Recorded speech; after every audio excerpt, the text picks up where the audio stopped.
I'd like to thank Netanel and Adi for putting together this very nice school. I personally learned a lot during the last 2.5 days. And it's also nice to see a quantum computing community getting consolidated slowly, so great work. What I'd like to tell you about today is about another technology which is used in order to try and realize a quantum computer, the technology of trapped ion quantum computing. What you see here is an image of 8 trapped ions. So actually they're held together by electric fields, so they hover in mid-nothing, and we use each one of them as a quantum information carrier. The topics I'd like to cover in the next 2 hours will be an introduction to trapped ion quantum computing. I'll describe the ion qubit choices, the different choices that we might make. I'll tell you a little bit about how we trap them, so what ion traps are about. I'll tell you how we initialize and read out the qubits. And then I think the majority or the bulk of the time I'll spend is describing how we execute a universal set of quantum gates on trapped ion qubits. These two features are really the main features with which we turn a crystal of trapped ions into a universal quantum computing machines. I'll discuss a little bit memory coherence times, and then talk a little bit about scaling up. So what are the prospects or the plans towards taking qubit registers like this, qubit registers like this, and turning these things into quantum computers that use thousands of qubits, if you like. With all the operations I'll be discussing, I'll put an emphasis on the fidelity with which these operations can be carried out, or what has been demonstrated so far. This is extremely important in quantum computing today. We all heard the tutorials Naomi gave on fault-tolerant quantum computing. Without error correction and without fault tolerance, we're not very likely to build a large-scale quantum computer. So without being able to perform all these with very high fidelities and very low errors, I think we will never reach a large-scale quantum computer. Okay, so let me start by describing what ion traps are. To begin this business, you have to trap your ions. These are charged atoms. These are atoms with which we ripped one of their electrons, so they're charged, they're singly charged. And now we need to hold them in place, and in order to hold these things in place, what you would need is a minimum or a maximum to the electrostatic potential, depending on the sign of the charge, and that is, of course, impossible due to Laplace equation. So Maxwell's equations forbid us to have a minimum or a maximum to the electrostatic potential in a charge-free region, so this is not a way for us to trap our ions. And the way we trap our ions is actually by applying not DC potentials, but rather RF, radio frequency potentials. So one example that you could use is that of an oscillating quadrupole potential. So you can look at this electrode configuration as an example. You'll see soon other choices of electrode configurations. In this electrode configuration, if you look along this axial line, you'll see at any moment in time a quadrupolar field, so you'll have 2 electrodes which are held at RF high, so RF voltage that can be high or plus or minus, and then 2 electrodes which are at DC, and the electric field lines would go from these electrodes to these electrodes. The electric field at the center would be 0. This is still not a confining potential. But if we oscillate these electric fields in time, then we get an electric field configuration that oscillates like this. Well, it doesn't oscillate very good. But anyway, we get an electric field configuration that looks like this. This is a quadrupole potential. And if this electric field oscillates sufficiently quickly, then the ion would be repelled from regions where the electric field oscillates at large amplitude and would be pushed into the center of this quadrupolar potential. It would be pushed towards the RF null. And this would be an effective trap. So to give you a flavor of how this works, let's try and look at a very quantitative or qualitative, but a very simple model of a particle that is moving under a fast oscillating field. So let's assume I have some oscillating field with some spatial dependence, and it oscillates at some RF frequency. There's a T missing here. And I look at the motion of a particle under this force. This is a charged particle, so the electric field applies a force on this particle. And let's assume I can divide the motion of the particle into two parts. One part, which is large, so the amplitude of psi is much, much smaller than the amplitude of x, but this is a very slow component. If I look at the second derivative of psi with respect to time, it is much larger than the second derivative of x with respect to time. Okay, so that's an ansatz I'm making. That's an assumption I'm making. So now if I write Newton's equations of motion, then mass times acceleration equals force. So I have two terms here. This term would be much smaller than this term. Okay, this is because the second order derivative of psi is fast motion. So its second order derivative is much larger. So this is the equation I'm trying to solve. And now I can expand the electric field around x, around large x. And because psi is much smaller than x, I can expand it around large x using psi as a small parameter. Okay? So now if I plug this expression for the electric field in this side of the equation, I can equate the two high order, the two large terms on the two sides of this equation. So I can equate this term, the second order derivative of psi, and here only take the zeroth order expression for x, for E of x. And I get this equation of motion, which is trivial to solve. I simply integrate twice in time this cosine function and get a solution for psi. So psi indeed is a component of the motion that oscillates at the RF frequency. This is the amplitude of this motion. So this motion could be small in amplitude, but it's pretty fast in frequency. Now notice that the average of this cosine function in time is 0. Okay? Now I can take this psi and plug it in this next order term of E of x and equate the two next orders in the expansion. So now I would take the time derivative of large x, the second order time derivative of large x with respect to time, and equate it to the next order term, which is simply this derivative of E of x, and I plug here psi. Now if you notice, what you have here is an expression that first depends on a function that has a non-zero average when I average it over time. This cosine square function has a DC component. And if I take this DC component, I see that I get a second order time derivative of x that is equal to a proportionality factor and then a derivative in space of E squared of x.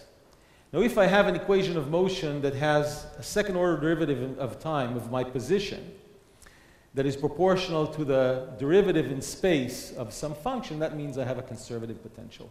And this is exactly the conservative potential which we use in order to trap our ions. Okay? This is the pseudopotential, which is the result of the fast oscillating RF potential, the RF quadrupolar potential, if you like.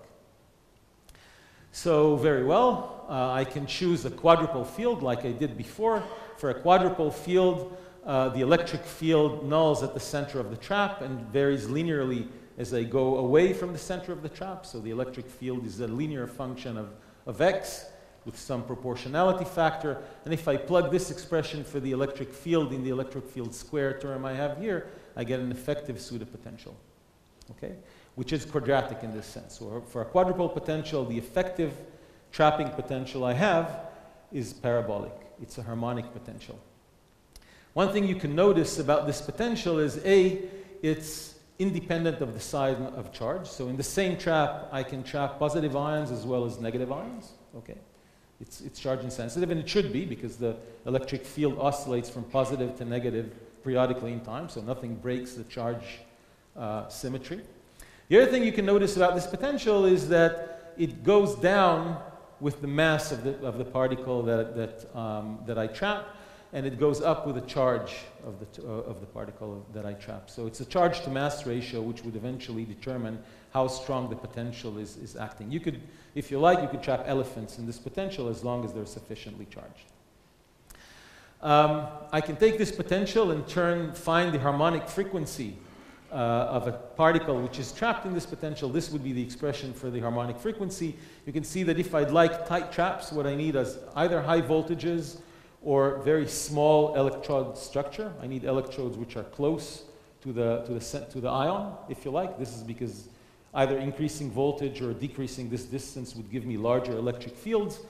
I also need light particles, and I need relatively low RF frequencies, but the RF frequency still has to be sufficiently fast such that the approximations we make here would make sense. Yes? No. So, basically this unless there's something, unless collisions happen during the trapping or photons are being scattered, as long as it's a single particle and the approximations we did here hold, then all the time-dependent potential would do is drive this low amplitude, fast oscillating motion at the RF frequency, but it's not going to pump, it's not going to increase the average energy of the ion. So for that matter, it's a conservative potential. So we trap the ions there, they straight trap, they don't heat up. They do heat up due to imperfections. They heat up due to electric noise around them, which overlaps the harmonic frequency of the trap. But other than that, they do not heat up. These traps work actually very, very well. So what you see here are two examples of modern traps, if you like. These are traps that are fabricated on chips. These are two types of traps, one from the group of Jonathan Holm at ETH, one is made by Sandia National Labs in the US. They both use gold electrodes on dielectric materials. In this case, I think it's alumina, the dielectric wafer on which the electrodes are defined. Here it's probably glass. You can see here that there are plenty of electrodes. You see all the leads that go in, so there's a few tens of electrodes defined on these traps. One main difference between these two traps is that this trap is three-dimensional. It's similar to the structure of electrodes I've shown you before that has a three-dimensional quadrupolar potential, which means that you have an upper wafer on which the electrodes are defined and a lower wafer on which the electrodes are defined. In fact, this trap is a wafer stack, and the ions are trapped at the center of this wafer stack. Whereas here, all the electrodes are defined on a surface. So people build planar ion traps as well as three-dimensional ion traps. The typical size of electrodes is on the order of tens of micrometer. So these are more similar to printed circuits type technology rather than to nanometer resolution type semiconductor fabrication wafers that you've seen when people build superconducting qubits or build topological qubits and so on. This is a wrong M. This should have been a symbol. So the separation between the ions is a picture of three trapped ions in one of these traps. The typical separation between ions is a few micron. I would say 2 to 10 microns. 5 would be a typical number. We laser cool them, and I'm not going to describe laser cooling almost at all throughout this tutorial, but we do use laser cooling techniques, and eventually we can cool the ions to temperatures of a few microkelvin above absolute zero. The ions, as I said, are hovering in mid-nothing, so they're in vacuum. So the only way you can interface with these ions is using electromagnetic fields, either lasers or microwave fields. There's a big advantage to using lasers when you interface these ions, and the reason is lasers can be focused such that you choose with which ions you want to talk, whereas microwaves are much more difficult to localize at the microkelvin scale, even using near-field techniques. So most of what I'm going to talk about today is going to heavily rely on using lasers as an interface, but both can be used. Okay, so you've got your ions. They're trapped in a trap, and now you need to encode a qubit into these ions. And the way we encode qubits is by choosing two internal levels in this ion. This ion is an atom. It has an internal electronic structure. We isolate two levels out of the electronic structure of our ion, and we use these two levels as a two-level system or as a qubit. So just to give you just another flavor of how we work with these things, so it's not sufficient to have a trap. There's a whole periphery to the trap. So this trap has to be placed in ultra-high vacuum in order to prevent room temperature atoms from colliding from the ion, let alone chemically reacting with your ions. Typically, we work at vacuum levels of 10 to the minus 11 torr or so. It's ultra-high vacuum. The can is pretty empty. If you want to go below that, you can place it in a 4 Kelvin cryostat, and then nothing is a gas. Everything is a liquid, and the vacuum levels are even lower. In principle, the whole apparatus can be at room temperature, even though the ions are very, very cold. The way we load the trap with ions is by taking a piece of metal with the ion species that we'd like to use. We thermally heat the oven up. We create a thermal beam of atoms that threads the center of the trap. And then we take photoionizing laser beams. These photoionizing laser beams hit the atoms, the neutral atoms, as they traverse the trap. They rip one electron, and then a trapped ion suddenly feels this large pole trap potential and remains trapped. In order to interface or image the ions, we need to image them on photodetectors, either an EMCCD camera or other types of single photon detectors. We need to use a high numerical aperture system. So that's another element that would usually be there. And then laser beams can either hit the ions through the high numerical aperture imaging system, which would also collect fluorescence and give these nice images. You could also thread laser beams through viewports into the vacuum chamber, and microwaves can also be injected into microwave can either be integrated into the chip structure, so there could be electrodes there with which you run microwave frequency currents, or you could radiate microwaves from the outside. So this is the way the whole system looks like. Okay, so unlike superconducting qubits or other quantum dot type qubits, we cannot engineer our qubits. Nature gives us a variety of a library of qubits, and we need to choose out of this library. This is the library if you want to use atomic qubits. And now you have to take your pick. If you're looking for let's put it this way, you want to use ions that have a single valence electron. This makes things much more simple because the electronic structure is simple. The spin of the electron is 1/2. You can easily find closed optical transitions on which you can laser cool. When people perform laser cooling experiments with neutral atoms, they would use the first column of the periodic table, the alkali column. This is the column in which you have a single valence electron. That's why these guys are so chemically reactive. We use singly ionized atoms, so if we would like a single electron in the valence shell, we would go to this column of the periodic table. So people perform experiments with calcium, strontium, magnesium, beryllium, barium. All these are valid candidates, and people use them as quantum information carriers. There are other columns in the periodic table, and I won't go through the reason why, that have a single electron in the valence shell. So zinc, cadmium, and mercury, and ytterbium is a very popular candidate for quantum computing. Many groups and companies, in fact, use ytterbium as a qubit. If you look at the typical electronic level structure of an atom with a single valence electron, of the ions that we use, usually you'll have a ground state with an s orbital. That means there's 0 angular momentum to the electron that you use. And the first optically excited dipole transition would be to the p orbital, to the orbital in which this electron has 1 quanta of angular momentum. For those ions that are heavy enough to have an n-1 d level, d means 2 quanta of angular momentum, you would have the n-1 d level lying in between the s and the p level. Now this is not an allowed quadrupole transition, so you cannot drive it. With a dipole transition. So this transition here, typically in the blue or the ultraviolet, is a very strong transition. The lifetime of these p levels is a few nanoseconds. So if you turn on this laser beam, you're going to scatter photons every few nanoseconds at a rate of tens or hundreds of megahertz.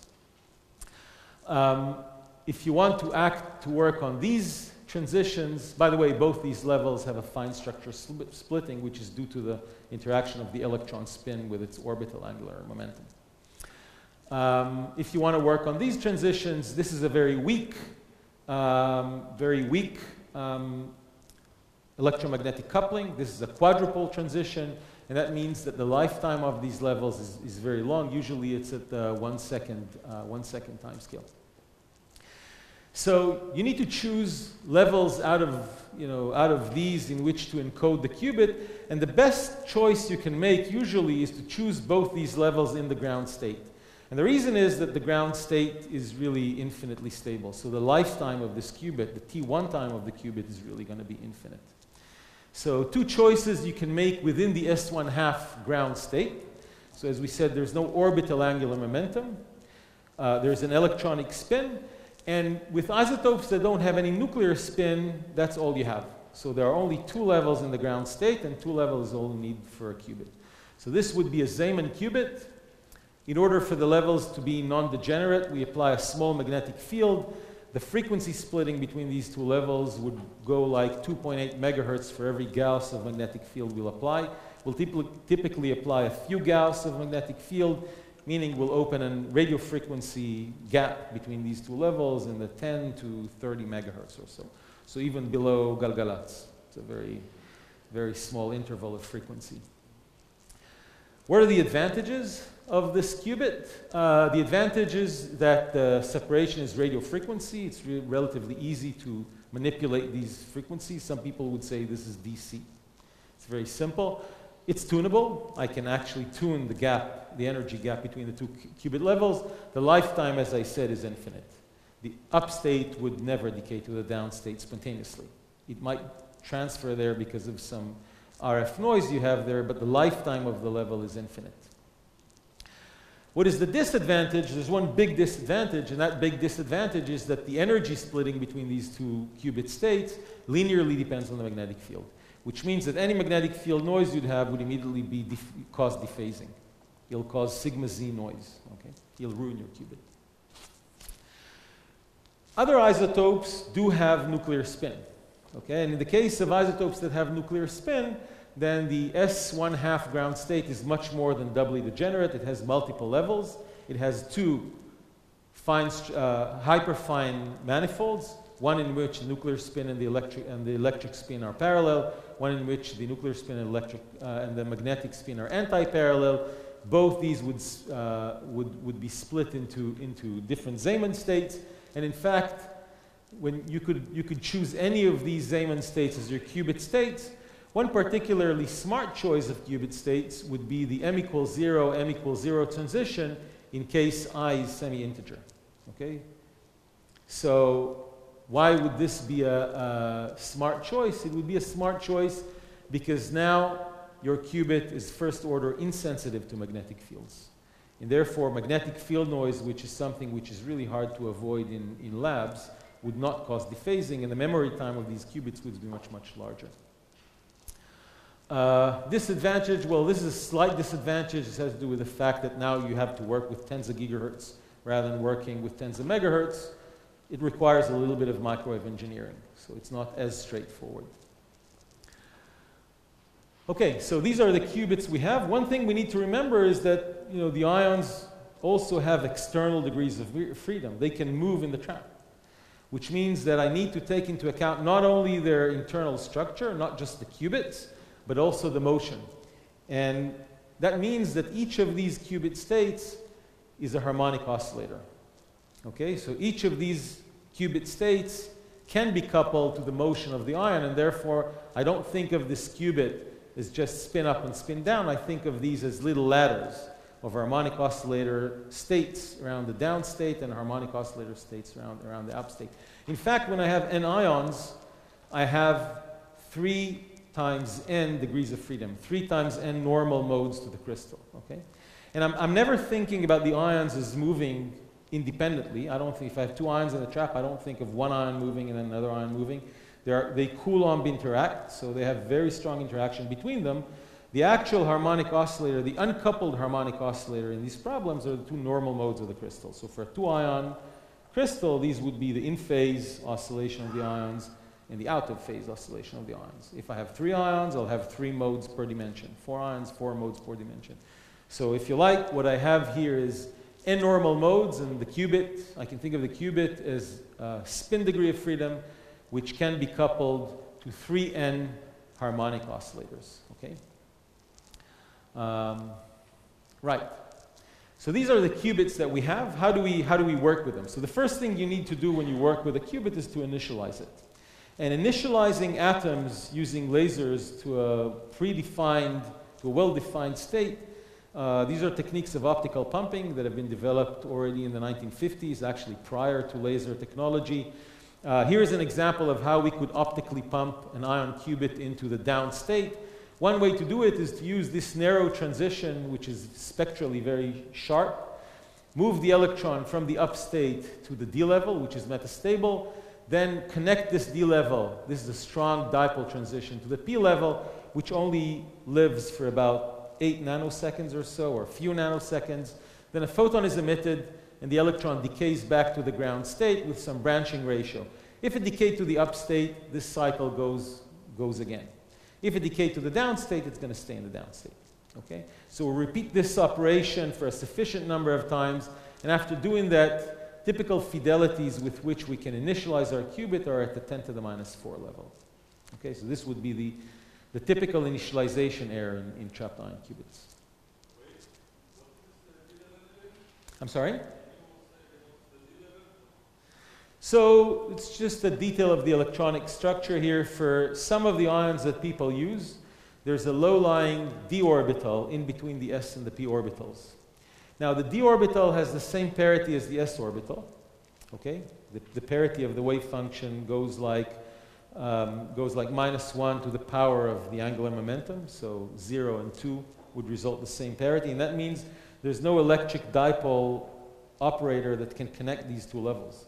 So it's hard, just applying an electric field that oscillates at the transition frequency would not couple these levels. The thing that would couple these levels is a quadrupole moment of this electric field, which would require a gradient of the electric field that oscillates at this optical frequency to connect these two levels. Now it's very difficult to create with visible wavelength to create a gradient across an atomic wave function simply because the optical wavelength is hundreds of nanometers and the atomic wave function is a few angstrom. And that's why this optical transition is very, very weak. This causes two things. One is you need high laser powers, high meaning it's not very high, but compared to these dipole transitions, you need a lot of power in order to couple these two levels. But even more importantly, the coupling, the decay through the vacuum is also very, very weak. And that means that I can put my electron here, and it would stay here for about a second before it decays back to the ground state. It's a long-lived state. Whereas if I place my electron here, it would decay after a few nanoseconds. This is because this is a strong electric dipole transition. More questions? Okay, yes? So it was never measured because it's too long to be measured. If you just take a Fermi-Golden rule, look at the magnetic dipole moment, that matrix element squared, and evaluate the density of states. For a hyperfine qubit, you're getting something like 100,000 years. For an RF qubit, I forgot the exact number, but at this point it doesn't really matter because other things would kick in before we'll probably drop dead before this thing decays. So for all practical purposes, it's infinite. The next thing you need to do is to read out your qubit. And the only way we can read out the qubit, again, is using optical means. So we'll look for a method in which the ion, for example, would fluoresce if it's in the down state and would not fluoresce if it's in the up state. Okay, we'll collect the photons, we'll look at the ion, we'll collect the photons, and then we'll have to deduce whether the ion was in the up state or the down state based on the optical signature we received. So how can we generate a situation in which the ion fluoresces if it was in the down state and would remain dark if it's in the up state? Here's one way of doing that. So this way, again, uses the S to D transition. We take our narrow line width laser. We shelve, again, we apply a pi pulse on this transition. We transfer the up state to the D level. Then we turn on this strong dipole transition, a laser which is resonant with the strong dipole transition. If the ion was moved to the D level, it doesn't see this laser, so no fluorescence occurs. Whereas if the ion remained in the down state, this transition would be excited over and over again at the rate of tens of megahertz.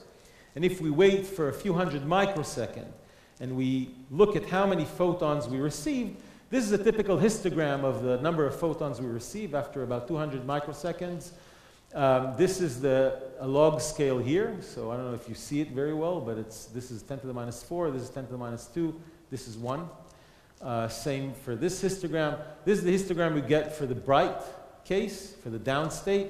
So you see that the average number of photons we detect is about 25. It's a Poisson statistical process. If we shelved our electron to the D level, then with most probability, with most likelihood, we're not going to measure anything. This little tail that you see here at the 10 to the minus 4 level is due to the decay of the D level, the spontaneous decay of the D level, which has a lifetime of about a second during a few hundred microseconds of detection. So by coming up with all sorts of statistical criteria, one criteria could be a threshold. Let's say if we detected more than, say, 4 or 5 photons, we declare the qubit was in the down state. If we detect less than that, we deduce that the ion was in the up state. And by using this procedure, we can read out the qubit state, and again with a fidelity below 10 to the minus 3. Okay, so typical values are 10 to the minus 3 or below, somewhere between 10 to the minus 4 and 10 to the minus 3. This is, by the way, single shot readout. Okay, so we can read out the qubit, and we don't have to repeat the experiment many, many times and then ask what was the distribution of up and down. In a single shot, we can determine with this type of error whether the ion was in the down state or the up state, and then, for example, act with error correction protocols. Okay, so being able to have very low error in a single shot measurement is very, very important. Okay, so these are readout and initialization. And now comes I guess, the more challenging part of building a quantum computer, that of a universal gate set. Okay, so how do you realize a universal gate set on your trapped ion registers? So I'm going to talk about, if you like, the orthodox, if you can speak about orthodoxy in quantum computing, the orthodox choice of universal quantum gate set, that of single qubit rotations and 2 qubit entanglement gates. Okay, and let's start with the 2 qubit, with the single qubit gates. These are simpler to implement. Questions so far? Yeah.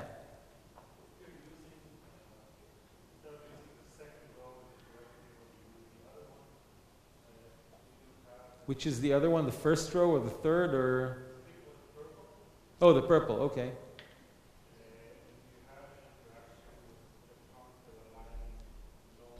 In the core shells? No. So for most of these choices that I've shown here, all these ions are hydrogen-like, if you want, okay? And that's very important for us. I'm not saying that you can't work with an ion which is not hydrogen-like, but it does complicate your life. You'll need more lasers and more control over the dynamics of the electron. It makes our life much simpler if we take ions that look like hydrogen. So there's filled shells of electron and then a single valence electron on which we manipulate as our qubit. Okay, so single qubit gates. We have our ions. These are 2-level systems which are coupled to a harmonic oscillator. So their eigenhamiltonian, H0, is the Hamiltonian of a single spin, sigma z, and then the Hamiltonian of a harmonic oscillator, A dagger A. And I'm going to assume here a single mode of motion, but all I'm going to be talking about here would also be valid for an ion crystal where you have multiple modes of motion. You'll have to take all the modes into account, but the basic operation is the same. Now I need to couple the 2 levels of the qubit, and in order to do that, I turn on an electromagnetic field that oscillates at a frequency which is close to the frequency of the qubit transition frequency. So omega here is close to omega naught. Okay? It's very close to omega naught. Could be on resonance. There's some coupling constant between them, omega naught. That would be my Rabi frequency. Because I'm close to resonance with the spin, this would be, if you like, a sigma x plus sigma y operator. So I have a sigma plus plus sigma minus. This would be the sigma x operator. So I have a spin lowering and a spin lowering and a spin raising operators. And one thing you have to take into account is that this electromagnetic field has a k vector, and the kx term here is not a classical number. X here is a quantum operator. Okay, so if you like, the wave vector of this electromagnetic radiation can apply momentum on the ion, okay, through this kx term here. So kx is a quantum operator. I can write it as a classical number, the equilibrium position, times the ground state uncertainty, x naught, times a dagger plus a, which is the position operator of a harmonic oscillator. Okay. All right. So I have here a time-dependent Hamiltonian, and in quantum mechanics, when I want to solve my Schrödinger equation, usually I want things which are time-independent. That makes my life much easier. And what you usually do when you get, especially these periodic time-dependent potentials, is you move to the interaction representation, meaning that you transform your Hamiltonian by transforming it into a frame of reference that rotates with h naught. Okay, so if you like, you look on this Hamiltonian in the rotating in a rotating frame that rotates at omega naught, at the omega naught frequency. And when I do that, I get an interaction Hamiltonian which is acting much more slowly. Now, the time-dependent terms here would not oscillate at h naught or at omega. They would oscillate at the difference between them. Okay, and the difference between them can be much smaller. It can be 0. Okay, so how would the interaction Hamiltonian look like? In this case, I'll have again the spin-raising operator. I'll have the e to the I k x equilibrium. This would be a phase to my operation. And here I'll have an exponent that would look like I eta. Eta, sorry, I didn't define it before. Eta was going in the wrong direction. Eta here was k times x naught. Okay, this is eta here. This is usually a very small number if we're looking at optical fields. At optical fields, k is 2 pi over hundreds of nanometers. X naught for our ions is only a few nanometers. So typical numbers for eta are a few percent. Okay, eta is very small. So here I'll have an exponent that goes like e to the I eta, but instead of having x here, which is a plus a dagger, I'm going to have something that oscillates at the harmonic trap frequency between position and momentum, right? So after these two frequencies cause a sign change from +1 to -1, I'll have a minus a dagger, and so on and so forth. This is actually what a harmonic oscillator does, right? A particle oscillating in a harmonic potential periodically exchanges position with momentum. Okay? So this would be my interaction Hamiltonian. And my interaction Hamiltonian here has another oscillating term which oscillates at the frequency difference between omega naught and omega. And now for this thing really to cause any effect, I need no time dependence here. I need this term here to cancel the oscillations that I get here. Now I can take this exponent and expand it, and if I expand it, I get the identity. And then terms, I get a Tyler expansion, terms that go like I omega mt, and then I 2 times omega nt, that would be the second order term. Third order term would oscillate at 3 times omega mt, which means that I'm going to get coupling every time delta here would match an integer product of the harmonic oscillator frequency. Okay? What does it mean? It means that I can drive transition between my 2 qubit levels every time the frequency of my electromagnetic field either matches the qubit frequency directly. That would be the s equals 0 term here. Okay? This carrier term here. It also causes transitions when s is plus or minus 1. In this case, this exponent here would null one of this first order expansion terms in omega m. And then the same would be true at 2 times omega m, 3 times omega n, and so on and so forth. Okay? So if I look at the plus minus 1 s terms and the s0 term, I get a Hamiltonian, a resonant Hamiltonian in the case where I'm immediately on resonance. This would be the carrier transition. I'm going to get a transition when I'm detuned from the carrier transition by 1 unit of harmonic oscillator frequency. This would be the red sideband.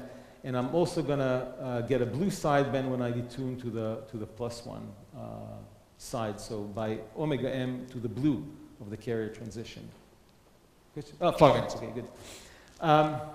If you look at the resulting Hamiltonians, they're actually pretty familiar. So the carrier transition is simply a coupling term that simply couples the two spin levels without coupling to motion at all. Okay, that's what carrier transitions do. I simply get a sigma plus operator plus a sigma minus operator, some Rabi frequency. This Rabi frequency is modified by the Debye-Waller factor, but that's it. Okay. But if I tune to the red sideband, I see that now I couple spin to motion. I have A times sigma plus A dagger times sigma minus. For those of you who are versed in quantum optics, this is the Jaynes-Cummings Hamiltonian. Okay? And this is a Hamiltonian that actually can entangle spin and motion. This is a spin-orbit coupling term. Okay? So if I want to couple, to entangle the motion of my ion with my spins, that's what I do. I turn on a sideband. The blue sideband has an anti-Jaynes-Cummings Hamiltonian in which I excite the spin from down to up and excite the harmonic oscillator from n to n plus 1, okay? And vice versa. And this is a term that does not exist in quantum optics. So this would be unique to a system like this. Okay, so maybe I'll skip this. So this is a little transparency about this Debye-Waller factor and how it looks like in what we call the Lambdiki regime, in which the eta parameter I mentioned is very, very small. But I'm going to skip this detail, and I'm just going to show you the results of actually scanning our laser across this narrow optical transition. What you get is indeed a very strong carrier response when my laser frequency matches exactly the optical transition of the ion. Okay, this is the carrier transition. But when I detune my laser frequency to the blue or to the red from this carrier transition by 1 quanta of the harmonic frequency, I see the blue and the red sideband responses. This is for the soft dimension of the trap. This is for the tight dimension of the trap. So the axial and the radial sidebands. Now I can also use these sidebands in order to cool my ion further. So the way I cool my ion is act on the red sideband over and over again. Every time I act on the red sideband, I extract 1 quanta of harmonic oscillator motion from my ion or ion crystal. And after I do it for a sufficiently large number of times, the red sideband goes away. That means that I'm in the ground state of the trap. And at this point, my temperature is down at the microkelvin level. Okay? If what I want to do is drive single qubit operations on my ion, what I do is I tune my laser frequency or my electromagnetic resonator frequency directly to be on resonance with a qubit splitting, and then I get basically carrier interaction. If I plug in the carrier Hamiltonian interaction Hamiltonian, I see that what I get here is a sigma dot n operator acting on psi 0, which I can write as a rotation matrix. This is basically a combination of a sigma x and a sigma y acting. I can control the angle of rotation around this sigma x, sigma y vector by controlling the Rabi frequency or the pulse time, and I control the direction of my Rabi vector, so whether I'm rotating around the x direction in the Bloch sphere or the y direction in the Bloch sphere, by controlling this phase phi, the phase of the electromagnetic field. Okay? So what have we covered so far? We covered different ion choices, the way we trap the ions, how we encode qubits into our ion qubits, the way we initialize the qubits, the way we detect the qubits, and the way we implement single qubit rotations using electromagnetic fields. I'm sorry?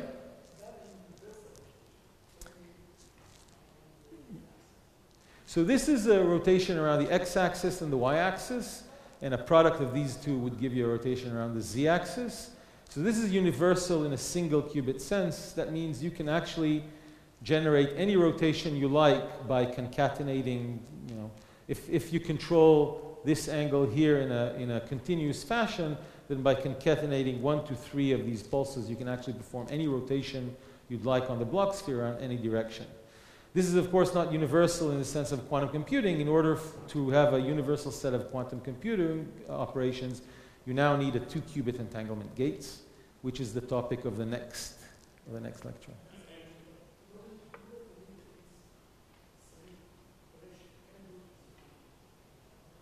Well, depending, of course, on if you'd like to rotate around the x-axis, it's fine.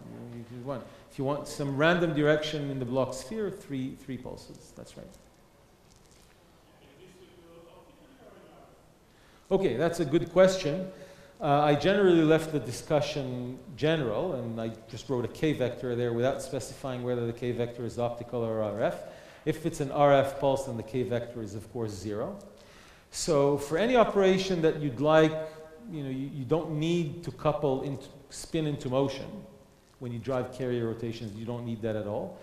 Plus, any operation in which you don't need to focus your operation on a single qubit and you don't mind, this operation overlapping multiple qubits, you can go ahead and use microwave transitions. So carrier operations can be used with microwave transitions.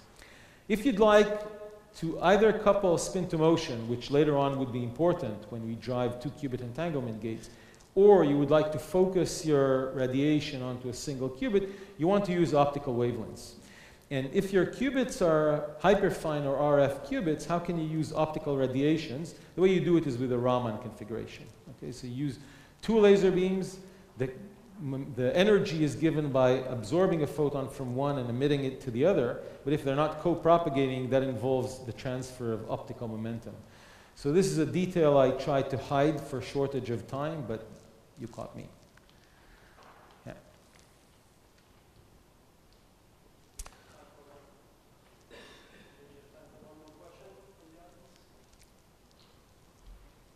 Yeah.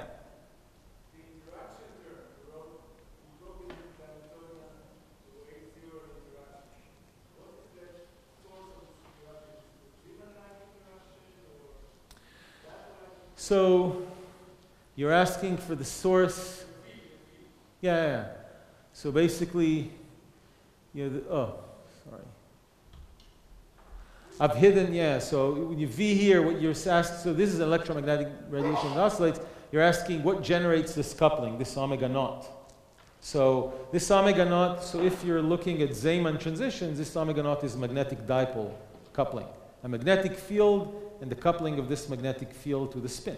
Okay, so it's a B dot S type coupling. If you're looking at optical transitions, this could be electric dipole coupling. If you're looking at quadrupole transitions, this would be the electric quadrupole transition. So the exact nature of coupling depends on which transition you work on. Okay? So this is an either electric dipole transition, magnetic dipole transition, or electric quadrupole transitions. These are the 3 types we use.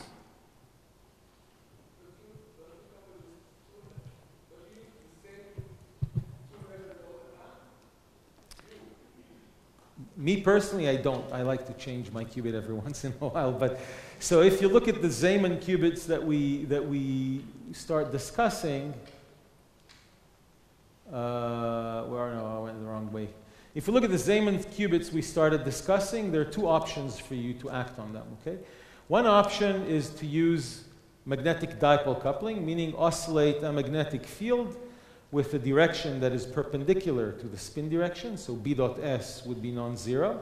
And that magnetic field has to oscillate at the radio frequency gap between the 2 Zeeman states. Okay, that's one option.